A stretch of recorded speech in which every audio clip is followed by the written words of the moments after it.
Hello and welcome to the Rose Rehash in Paradise. Every night after the Bachelor in Paradise, I come on here, we talk about our big subject from the show, then we get into superlatives and awards, and we take your audience questions. If you have questions, put them in the chat, tag me at Jared Freid. Also, make sure, comment if you're watching this after we've taped it live. Comment. Do you agree? Do you disagree? Give me your points. Let's hear your point of view. Also, subscribe, like, play with the page. That helps me out a lot. So make sure you're subscribed to my page. And listen, it's been a great season. I am new to Bachelor in Paradise. The first thing I'm going to talk about is really the idea that this has to end in engagement. That is not the premise of this show.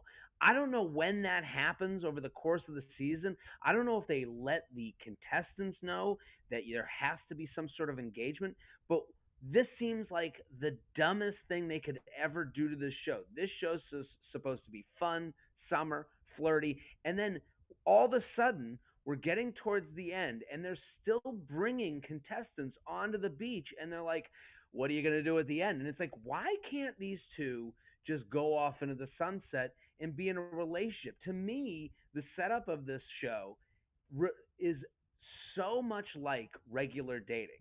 If you think of this show like Tinder, you're on the someone comes down the you match with someone, you go on a date, and then all of a sudden someone's coming down that stairway and you swipe right on them too, and maybe you have a match. That is so much like the real dating world. So this serves as some sort of ecosystem to watch the lives that we are going through. If you're single or if you have been single, if you met on a dating app, this is something where you can have fun putting yourself in the shoes of all the people because you have been in the shoes of all the people.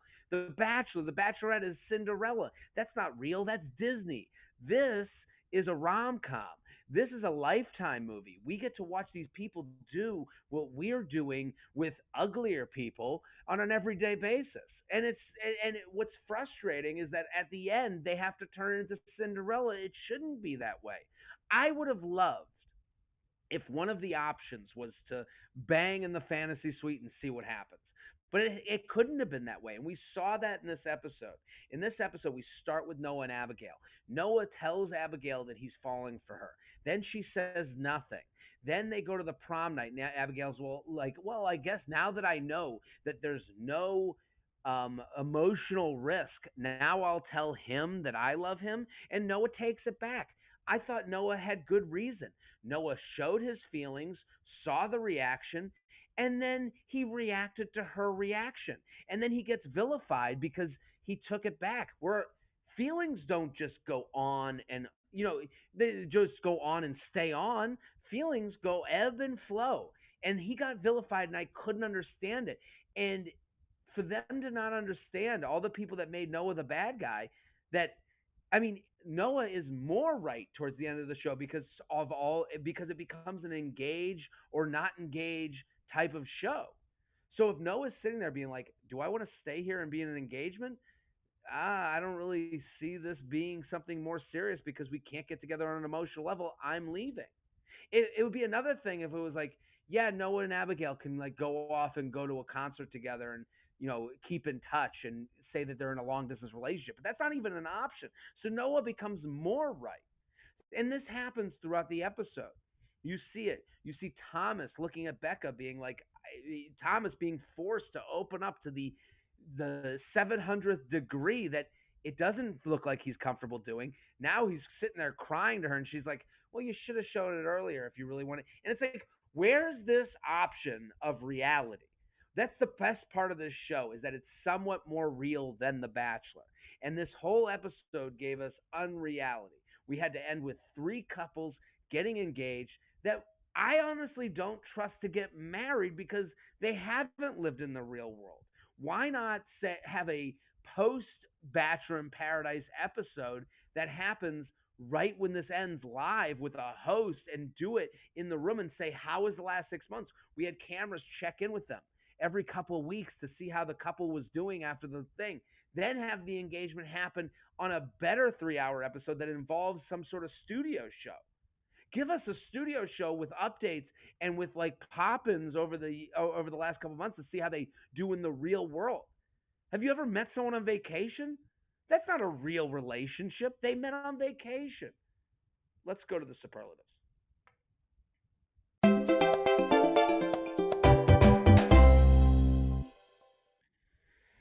Let's start with the host with the most. Kaylin and Dean, this was a bad choice. You're bringing on Kaylin and Dean for the most quote unquote serious episode where they have to have serious conversation. And this couple, Kaylin and Dean, spent a year living in a van. That's who you're bringing on to bring us to reality. That's who you're bringing on to have everyone say you better start talking about the real stuff. In what world did Dean and Kaylin talk about real stuff? They talked about heating up the water and so that they could, so that they could cook some soup at night. They were talking about taking out the toilet, the jug that they had to pee into in their van. You're bringing van people on to talk about the real episode, and also this wasn't a good audition for them. They were reading cue cards the whole time. It looked like they came there from their cult that they started in the middle of the desert after doing ayahuasca. Bad look, bad audition, bad representation of the end of this show where they're supposedly getting serious. I'm not listening to van people for my real relationship knowledge. Let's go to the class clown.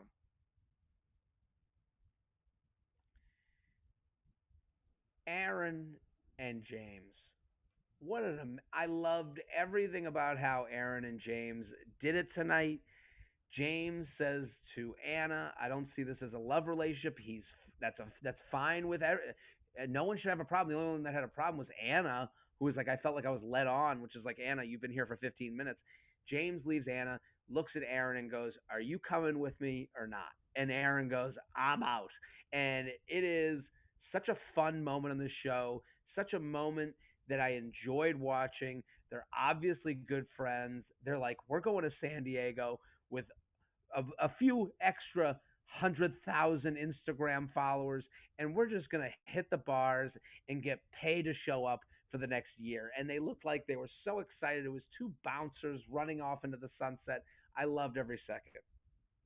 Hottest. Most eligible has got to be Tia. Tia walks away from this looking so cool, so fun. She gets dumped by Aaron. She kind of has like a fun, I'm mad at you, I'm not mad at you. She takes a rolling bag and goes on the beach. Tia should have been in that car with James and Aaron, fist bumping them, going off to San Diego to bang everyone in sight. I loved everything about Tia. I'm like, I'm legitimately, just like have a crush on her. But I just thought she looked so good in that moment after Aaron and James looked even better. Let's go to the couple of the night. We're going to do something different tonight. So we're going to go through each of the three couples that got engaged at the end of the show and what I think their prospects will be. We have Marissa and Riley. Now, I don't think I've ever seen someone who needs more assurance than Marissa needed. At every turn during this whole season, Marissa looked at Riley and was like, I need you to give me more. I need you to give me more. And it always went up. It went from, I need you to open up to, I need an engagement at the end of this show. And I don't really think that does well when you're going from vacation relationship to real world relationship. And even got to the point where Marissa's looking at the camera and being like, I just want to be engaged. Like, you don't mention, I want to be engaged to Riley, or do you just want to be engaged? So she gets her ring, she gets what she wants, but I don't know how this lasts in a world where you need assurance at every turn. You need to be told that you're doing okay. Even a party where two other people break up, you need Riley to tell you, well, we're not breaking up. It's like if you need that at every turn, we got issues. I don't see this going far. Kenny and Mari, at every, I'm excited for Kenny because you could tell Kenny's gonna try. I don't know if he can. And at every turn that Kenny kind of got more and more honest, you just saw information that Mari should be kind of flagging. They go into the hotel. Kenny's like, "This is the biggest This is the bigger than my apartment." It's like, if I'm Mari, I'm like, "Cool, okay." Every time Kenny said something, and then Kenny kept going to Mari, being like, "You're young. I don't want to do a lot of stuff." And it's like, "Well, what stuff are you talking about?" He's like, are you okay? I've already done stuff, and you might want to go and experience life." And it's like, Kenny, what part of life are you kind of opting out of? What do you think that I want to be doing? So I don't know. I I think Mari is going to get tired of dealing with someone who's kind of arrested development. I mean, he has a star tattoo behind his ear. I don't know if they're going to be moving to the suburbs of Chicago and getting a house and having kids anytime soon. The last couple is Joe and Serena. I trust that Joe wants to settle down. He's older. He's again closer to Kenny's age than he is Serena's age. I just don't understand. Like, if you get engaged on this show, you're retired from the Bachelor franchise. You're out. You're not at every party. You're not on the Instagram trips to Nashville. You're not going to San Diego. What's going to happen? Is Serena going to legitimately disappear from the Bachelor universe? That's a good question to ask. It seems as though of the couples, it seems like they're the ones that are going to make it, but I can't envision anyone leaving this show and just becoming gone. I can't. Even Kaylin and Dean came back because they're van people. Joe isn't going to go be a van person. Joe's going to go to Chicago and live next door to his parents. So, Sarita, you down? It's to be seen. Let's go to the awards, the Batches.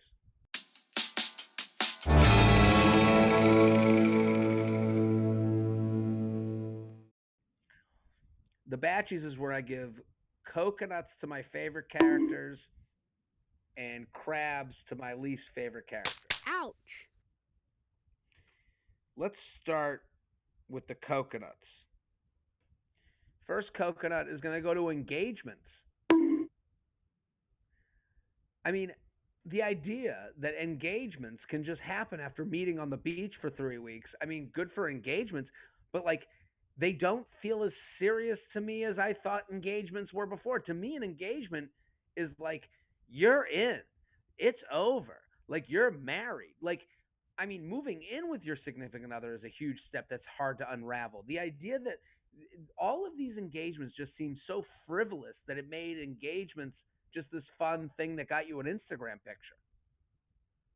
The next one is going to go to the next coconut is going to go to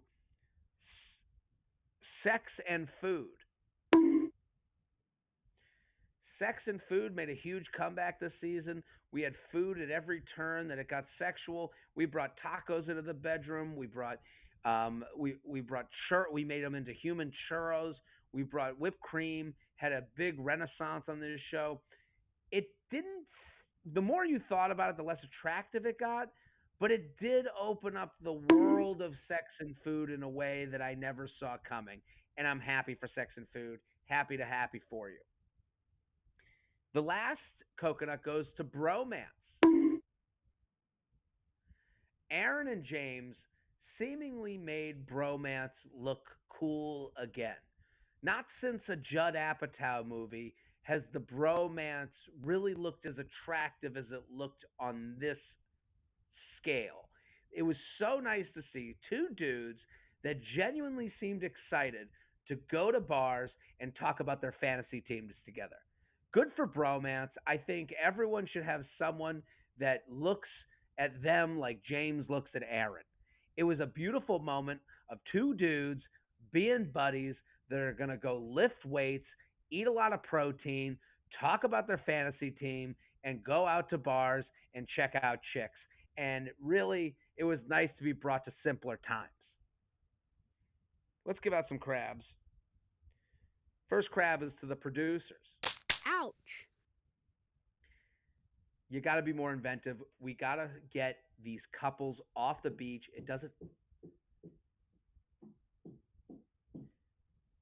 We got to stop talking. I got my neighbor hitting below me. We got to stop with the. I got to quiet down. We got to stop with the the. There's got to be. They shouldn't have to get engaged. The idea that you bring up this engagement towards the end is insane. Cut the engagement out. It's over. Next crab is going to go to Abigail. Ow! Abigail, you it's not that you have a problem being dumped. It's okay. Everyone that stinks. I feel bad for you. It's the idea that you had to vilify the other person to make your dumping worth it. And that is really kind of the thing that makes you look bad on TV. The last one goes to Kendall. Ah! Kendall, you came back once for closure. You came back twice for closure. What are we doing? What is the point? What are we getting towards? Kendall, what were you going to get out of this? He told you you're a catch? Is that what you wanted to hear? Did you think this was going to make you feel better? Kendall, go on Raya. It's over. Go hang out with the Bachelor crew and be on Instagram stories in Nashville and in San Diego and live your life. Let's go to some questions.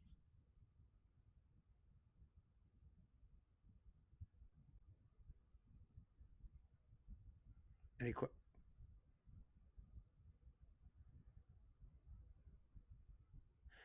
After the season, do you think Paradise needs a reset? I kept finding myself rolling my eyes all over the forced drama. They need to shorten the show. It doesn't need to be 3 hours. It should never be 3 hours. It should never be 4 hours a week. They need less people, and they need to send people home once they've matched up. It should be the goal should be a couple. That is that seems like a small goal, but in this day and age, being in a serious relationship is actually more than most people get. So it is fun to watch. Let's go to the next question. What do you think about the producers sending in Kendall at the end? I don't get into the producers making this happen. Like I'm okay living in the world that Kendall wanted to. Like, listen, Kendall has to agree to it. She has to go back. She has to walk on that beach.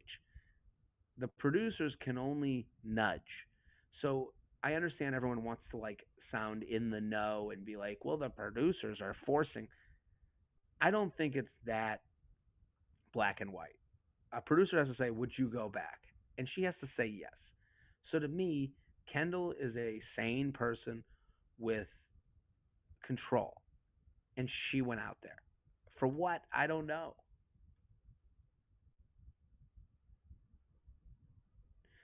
Who is your favorite host this season? I'm a David Spade fan.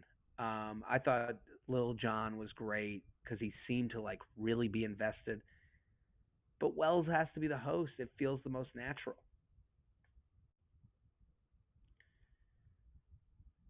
That's our episode. That's our season. We're back for The Bachelorette.